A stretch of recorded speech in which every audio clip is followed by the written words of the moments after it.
안녕하세요. 결혼 2년차, 세상 물정 모르고 아직 시댁이고 남편이고 다 좋아 죽겠어야 하는 20대 새댁입니다. 하지만 저는 결혼하고부터 지금껏 유튜브에 미쳐서는 하나뿐인 20대 며느리 등골 빨아먹으려 한 시어머니 때문에 미쳐버리려 하는 새댁이랍니다.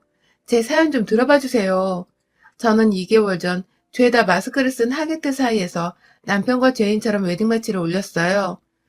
당시 코로나로 결혼식을 해야 하냐며 오기 싫은 내색을 비추신 분들도 많이 계셨고, 제 지인들 중에서는 이 시국에 결혼이냐고 실제 불참까지 선언하시는 등 결혼하는데 주변 사람들 눈치 보고 불편하고 또 너무 죄송스러워서 정말 드레스 입고 식장에 입장하던 그 순간은 태어나 가장 수치스럽고 부끄러웠던 순간이었습니다. 막 확진자가 생겨나는 와중에 저희도 결혼식을 강행하는 건 아닌 것 같아서 식장 예약을 좀 미루고 싶었으나 이미 3월에 한 번, 중간 8월에 한 번, 무려 3번이나 미루자니 내야 할 유약금부터 시작해서 깨질 돈이 정말 어마어마하더라고요. 내 생애 2020년은 가장 끔찍하고 마음 졸였던 최악의 한 해였다고 자부할 수 있을 만큼 저는 결혼식 하나 때문에 평생 겪을 노화를 1년 만에 겪은 기분이었을 정도였습니다. 스트레스로 머리털까지 빠졌으니 말 다 했죠. 저와 남편은 외국에서 처음 만나 연애를 하다가 결혼을 한 건데요. 저는 유학을 하고 있었고 남편은 워킹 홀리데이로 와서 일을 하다가 비자 때문에 어쩔 수 없이 그 나라를 떠나야 했답니다. 잠깐 수창한 인연이었다면 그때 남편과 헤어지면서 영영 이별을 했겠죠. 하지만 남편이 한국에 돌아간 후에도 제가 학업을 마무리 짓고 한국으로 돌아갈 때까지도 저희는 꾸준히 연애를 이어갔고 결국 7년 정도의 열애 끝에 우리는 찐 사랑인가 보다 하는 확신에 서른이 되기 전 결혼부터 한 거예요.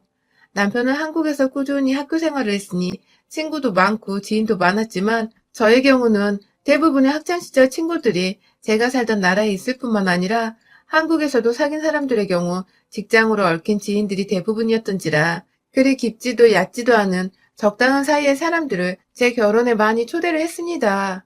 그렇다 보니 코로나가 발병하고 위험한 시국이 되자 굳이 그 위험을 감수하고 결혼식에 와주겠다는 분들이 많지 않았어요. 하객분들의 마음이 너무나도 이해가 가면서도 동시에 한편으로는 왜인지 내가 한국에서 참 외롭게 살고 있다는 생각이 들어 씁쓸하고 서글프던 대목이기도 했죠. 결혼을 2차례 미루면서도 가장 하객들 눈치를 많이 볼 수밖에 없었고 결국 이번에 치른 결혼식 때도 청첩장을 다시금 드리면서 눈칫밥만 먹었답니다.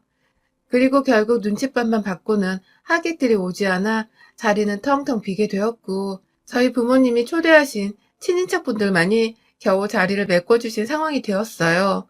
내내 마음이 불편했고 시댁에서 혹은 시댁의 지인분들이 나를 어떻게 생각하실까 싶어서 눈치만 계속 보다가 끝난 결혼식이었어요. 코로나가 다시 확산되는 것도 너무 밉고 싫었고 돈 때문에 위약금을 더 이상 물어줄 수 없다며 결혼식을 강행할 수밖에 없었던 저희의 처지도 너무 화가 났었습니다. 그리고 무엇보다 행복해야 할 결혼식이 눈치만 보며 안절부절 못하다 끝나버린 것 같아서 제 마음이 가장 불안정했어요. 그래도 어찌저찌 남편 손 붙잡고 의지하면서 결혼식을 끝냈고 연애하는 7년간 너무나도 자주 봐왔고 인사도 여러 번 드렸던 시부모님의 격렬한 축하를 받으면서 나의 제2의 인생이 드디어 시작된다고 무척이나 설레하기도 했습니다. 결혼식 하는 것 같이 눈치를 받은 마당에 신혼여행까지 다녀오면 저를 완전히 확진자 혹은 전파자 취급을 하지 않을까 싶어서 직장 동료들 눈치 보며 신혼여행도 생략을 했어요. 그리고는 바로 일에 복귀를 하면서 이틀 정도 짧은 휴가를 내어 신혼집을 꾸며 나가기로 했는데요. 저의 신혼집은 남편과 제가 양가 부모님의 도움을 받아서 구한 집이며 남편 쪽이 20%, 저희 쪽이 80%의 지분을 얻었습니다. 서울은 아니고 경의선 타면 제법 빠르게 서울로 출근을 할 수 있는 경기도에 구한 나름 새 아파트였어요. 식장 위약금을 아까워하면서 요즘 같은 때의 집은 어떻게 새 아파트냐고 하실 수 있는데 위에서 언급한 대로 집을 저희가 무려 절반을 넘게 돈을 내서 샀음에도 불구하고 남편 쪽에서 예물 예단도 요구를 했고 식장이며 드레스며 자잘한 것들에 대한 비용을 지불해주긴 하셨지만 코로나로 인해 결혼을 미루면서 생기는 위약금을 내는 것에 있어서는 칼같이 안 된다고 하시면서 싫은 틀을 팍팍 내셨답니다. 돈 아까워 죽겠는 돈지랄이 딱 이거라면서 그냥 결혼하면 되는 걸 가지고 코로나 핑계를 댄다고 처음으로 잘 지내던 시어머니한테서 지랄병이라는 욕도 들어 처먹었네요. 그때 전 시어머니의 모습에 제대로 실망을 했음에도 다가올 결혼식 걱정이 너무 되는 바람에 미처 이 결혼 자체를 엎어버릴 생각을 못했었죠. 지금도 그게 저에겐 천추의 한이랍니다. 아무튼 두 번은 어찌저찌 뉴스에서도 막 조심하라고 식장 인원도 제한을 해버리고 강하게 대처를 하니까 시어머니도 별 수 없었는지 모른 척 들어주셨는데요. 마지막에는 결국 위약금은 자기가 더 이상 못 내니까 저보고 알아서 해결하라고. 자신은 청첩장 이미 돌렸고 하객들한테 미안해서라도 위로금이라도 드려야 할 것 같다면서 위약금에 더불어 시댁 하객들 위로금까지 요구를 하시기에 저도 더 이상 제 돈과 저희 부모님의 돈을 낭비하고 싶지 않아 눈 딱 감고 결혼식을 올렸어요. 여자인 저 혼자 너무 많은 비용을 들여 결혼을 하는 것 같다며 친정아빠는 몇 번이고 이 결혼을 물렀으면 좋겠다고 뭔가 아닌 것 같다며 절 설득하셨지만 제 기준에서 저희 남편이나 시댁은 나름 괜찮은 사람이라 생각했습니다. 남편이랑은 뭐 몇 번 중간에 헤어진 적도 있었지만 꼭 둘 중 하나는 먼저 찾아가 미안했다고 잘못했다며 너 없으면 죽고 못 산다는 드라마를 찍어대면서 재회를 하며 연애 내내 이 사람 같은 연인은 또 없을까란 생각을 하며 살았어요. 그건 남편도 마찬가지였고요. 남편의 경우 워킹 홀리데이를 하면서 힘들 때 현지에서 보다 오래 살고 있었던 저한테 의지를 많이 했고 저도 외롭던 유학 시절 남편을 만나 심적으로 많은 의지를 했었는데요. 한국에 돌아와 보니 상황은 정반대가 되어 오히려 제가 남편에게 의지를 많이 하고 남편은 지난 시절 떠올리며 절 참 많이도 챙겨줬어요. 제가 친구가 없는 거라니 자신의 주변 사람들을 소개시켜 주기도 하고 여기저기 절 데려가면서 구경도 시켜주고 가끔 저희 부모님 집을 함께 찾아가 이쁜 아들 노릇도 해주며 참 고맙게도 잘 지내줬어요. 그 당시 남편의 모습을 보면서 저도 시어머니께 자주 인사를 드리러 갔고 남편만큼 이쁜 딸 노릇을 해드리고 싶은 마음에 정말 살갑게 최대한 모나지 않게 이쁨 받을 짓들을 많이도 했답니다. 사소하게 직접 만든 귀걸이부터 시작해서 지나가다 꽃이 예쁘면 저희 엄마 거랑 시어머니 거를 같이 사기도 했고 연말이나 새해에는 매번 스카프나 장신구 등 직장인인 제가 크게 부담 없는 선에서 적당한 선물을 챙겨드렸어요. 점점 받고 싶어하는 선물도 노골적으로 내비치시고 심지어 보석이랑 가방까지도 갖고 싶다면서 남편을 통해서 말을 전달하거나 직접 저한테 연락이 오곤 하셨는데 전 또 그게 잘 보이는 방법인 줄 알고 말씀하신 대로 준비해다가 갖다 바쳤네요. 하지만 이게 화근이었나 보더군요. 저희 집이 경제적으로 전혀 어려움이 없는 집이기는 하나 부모님은 저 잘 되라고 유학길에 돈을 퍼부어 주신 것 외에는 단 한 번도 저에게 큰돈 주신 적도 없고 저도 학교 졸업하고는 저 스스로 돈 벌어 살며 부모님께 감사하다고 용돈까지 챙겨드리고 있었습니다. 그런 저한테 연애하는 내내 유독 시아버지는 얌전히 계셨다면 시어머니는 늘 결혼을 언제 하냐고 얼른 결혼해서 손주를 보고 싶다는 둥 20대 여자애한테 빨리 결혼해서 애 낳는 거 보고 싶다는 소리를 자주 해대셨어요. 저야 뭐 그게 다 사랑의 표현이고 그만큼 저를 빨리 가족으로 삼고 싶어서 말씀하시는 표현인 줄 알았는데 남편한테 프로포즈를 받고서 본격적으로 결혼한다고 상견례를 하는 자리에서 뭔가 살짝 이상한 분위기를 감지했죠. 너무 많은 애물과 예단을 원하시는 겁니다. 분명 저희 쪽에서 먼저 아파트를 구해다 주겠다고까지 했는데 시어머니는 공짜로 들고 오겠다는 아파트를 굳이 사양하더라고요. 그리고는 글쎄 자신들이 일부를 대긴 할 테니까 애물 예단을 생략하지 말라고 애물 예단 걱정을 하더라고요. 시어머니는 여자인 제가 집을 해오면 시댁이 줘야 할 애물 예단을 생략하자는 소리가 나올 거 아니냐며 자신은 곧 죽어도 그걸 받아야겠다면서 끝까지 자신들이 집을 구하는데 일부 정도는 부담을 하겠다고 고집을 피우셨습니다. 처음엔 너무 이해가 안 갔어요. 집 구하는데 일부 부담하는 그 가격이 애물 애단으로 받을 금액보다는 클 텐데 그래서 왜 손해보는 짓을 하시나 싶었는데 어머님이 건네주신 종이 한 장에 딱 알았습니다. 그 종이에는 유학 갔다 온 저도 딱 하나 가지고 있는 샤넬백에 어머님 본인뿐만 아니라 시아버지와 남편 이모 되시는 분들의 새 한복 세트는 물론이고 자기 보석함까지 딱 지정하셔서는 그 안에 유색 보석 그리고 진주 보석 세트 하나씩을 담아달라더군요. 거기에 현금 1,000만 원이요. 시어머니는 저를 완전히 부잣집 딸내미로 보고는 톡톡이 덕을 보겠다고 그 많은 것들을 아무렇지 않게 달라고 목록에 적어오신 겁니다. 돈 밝히시는 분이라는 걸 뼈저리게 느끼며 저희 부모님께서 그렇게 주고 애 팔듯이 시집 못 보낸다고 이 결혼 무르라는 소리를 상견례 자리에서 시부모 면전에 던지셨고, 죽어도 애물레단을 직접 받아야겠다던 시어머니는 그제서야 하나 취소하겠다며 한복 세트 하나를 빼겠다는 개소리를 해대셨죠.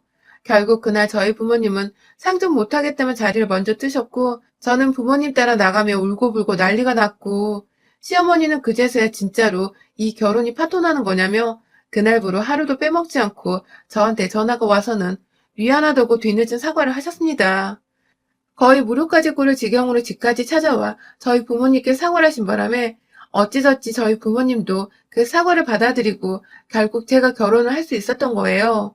결혼할 적에도 우리 딸이 애물레단 일로 평생 책 잡혀 사는 거 아니냐고 걱정만 하던 저희 부모님은 결국 저 몰래 저희 시어머니께 연락을 해서는 샤넬백의 진주보석 세트 하나를 준비해서 시어머니께 보내드렸답니다. 저는 이 사실을 나중에서야 시어머님이 역시 너네 부모님이 통이 크구나 하면서 좋다고 전화가 와서는 자랑질을 해대길래 그제서야 알아챘고요. 결혼을 하면서 참 하객이며 시어머니며 저희 부모님께 눈치 보일 일들이 너무 많아 죄스러웠습니다. 결혼하고 진짜로 잘 살아서 앞으로라도 좋은 모습들만 보여줘야겠다는 다짐을 수도 없이 했어요. 그런데 결혼하고 2달 차인 지금 상황은 절대 뜻대로 흘러가지 않았습니다. 전 그간 왜 그렇게 시어머님이 선물에 목숨을 거셨는지, 그리고 저 결혼할 적에 공짜로 준다는 집은 왜 안 받고 기어코 일부 돈을 지불하면서까지 현금 보석과 애물예단을 받아내려 하셨는지를 아주 기가 막힌 타이밍에 알게 되었답니다. 마치 판도라의 상자를 연 것처럼 말이죠. 제가 평소에 유튜브를 정말 자주 봐요.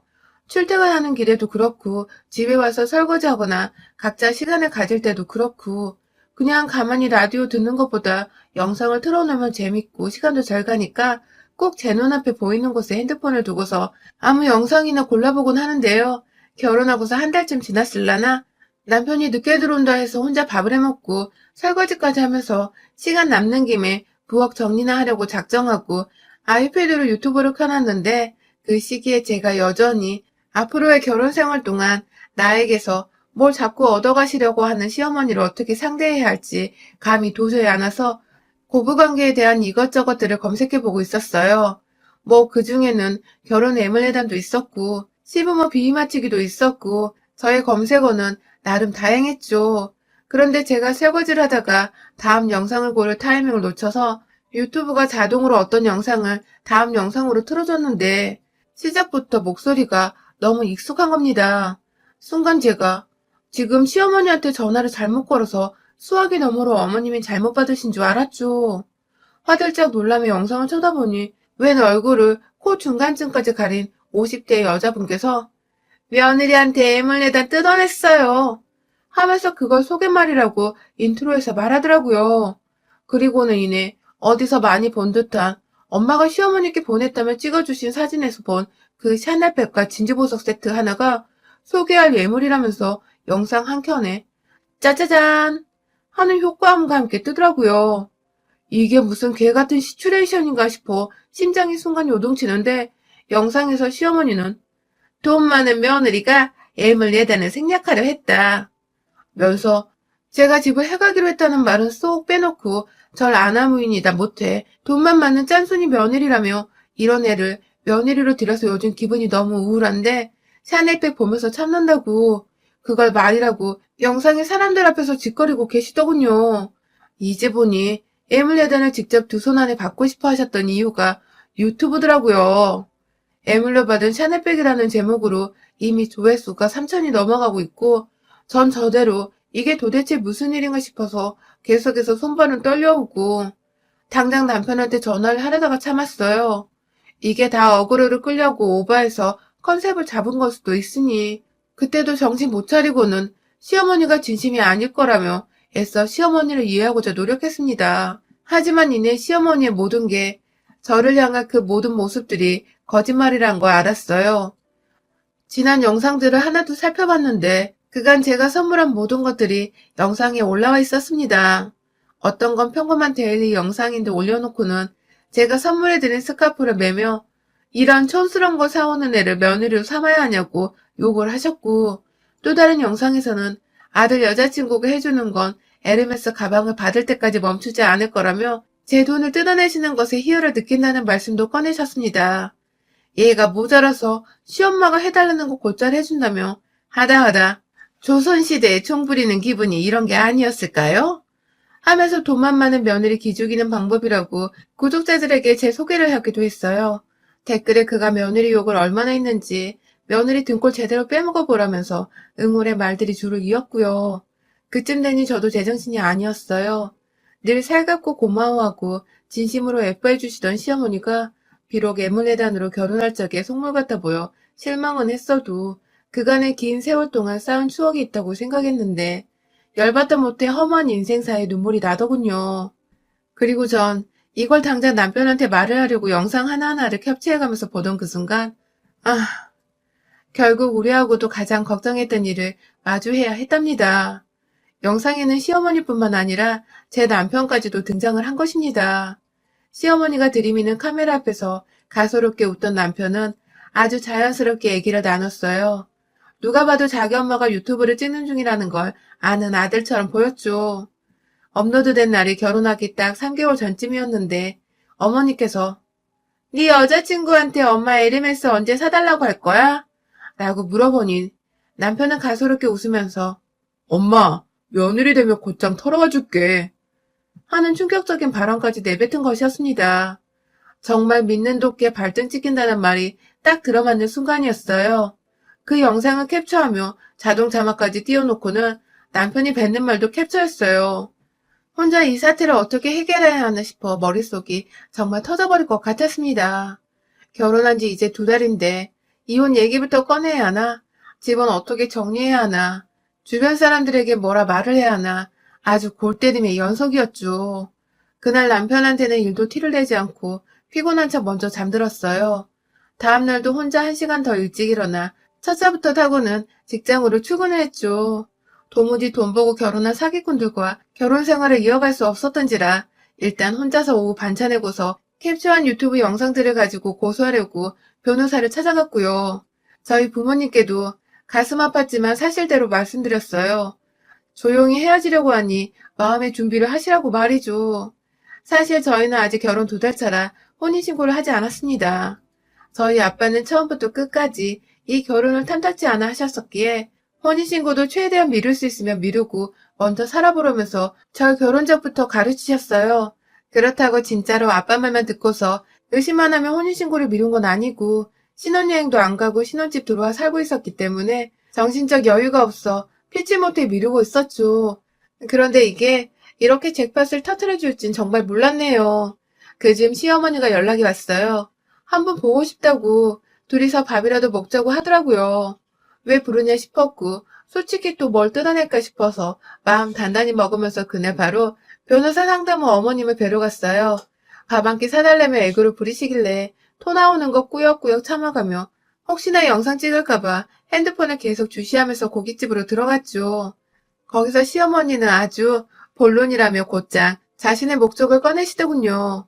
사돈이 준비해주신 샤넬백이 너무 고마웠다고, 요즘 매일 그 가방만 들고 다닌다고, 그런데 요즘 너무 속상하다고, 주변 친구들은 다 에르메스백 정도는 들어줘야 하는 거라면서 자신을 무시하고 불쌍하게 바라보는데 그게 너무 힘들어서 내 며느리 자랑도 잘 못하고 다닌다며 제 앞에서 하소연을 하더라고요. 진짜 고기 굽다 말고 고기판 밑에서 지글지글 피어오르던 숯불을 주둥이로 확 던져버릴 뻔했네요. 이해하는 척 하면서 어머님 힘드셨겠어요 하면서 위로를 했습니다. 그러자 어머님은 더욱 노골적으로 나도 에르메스 가방 하나쯤 사주면 안 되겠니? 라고 말씀을 하셨습니다. 하나쯤? 그 가방을 20대인 저도 꿈도 못 꾸며 안 사고 있는데 한두 푼도 아닌 그 가방을 사서 도대체 50대 아줌마가 뭐라고 다니라는 건지 이해도 안 되고 더욱이 그런 가방을 왜 지 아들한테 사달라고 안 하고 애꿎은 며느리한테 사달라고 하는지 도대체 제 머리로는 이해가 안 되더라고요. 물론 처음부터 끝까지 이해하기 힘든 종자였지만 말입니다. 저도 모르게 알겠다고 했어요. 제 나름대로의 복수의 칼날을 제대로 갈아드리겠다 속으로 다짐을 했어요. 구하는데 시간 걸리니까 준비 완료되면 연락드리겠다고 이제 가봐야 할 것 같다면서 급하게 식사를 마치고는 자리를 벗어났어요. 그날부터 내내 시어머니는 하루도 빠짐없이 우리 며느리 덕에 내가 살아. 우리 며느리가 아들보다 낫다. 하면서 아부떠는 말들을 짓거리셨고 저도 그 기분 최고조로 맞춰드리려고 어머님이 최고예요. 하면서 맞장구를 쳐드렸습니다. 그리고는 3주쯤 지났을 때 그러니까 불과 얼마 전에 주말이었죠. 시어머니를 집으로 초대했어요. 에르메스 가방이 도착했는데 이 엄청난 걸 제대로 언박싱 해야 하는 게 아니냐며 집에서 파티를 준비할 테니 오시라고 했고 남편에게는 아예 차를 끌고 가 어머님을 모셔오라고 내보냈죠.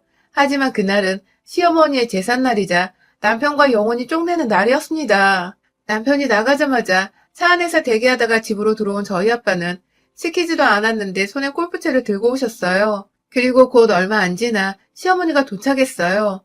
집으로 신나게 며느리한테 몇천만 원짜리 가방을 받으면서도 빈손으로 찾아온 시어머니는 가방이 어딨나, 며느리가 무슨 파티를 준비했나 막 두리번 거리시다가 저 뒤에서 골프채 하나 들고는 두 사람을 노려보고 있는 저희 아빠를 발견하자 흠칫 하셨는지 뒷걸음질을 치시더군요.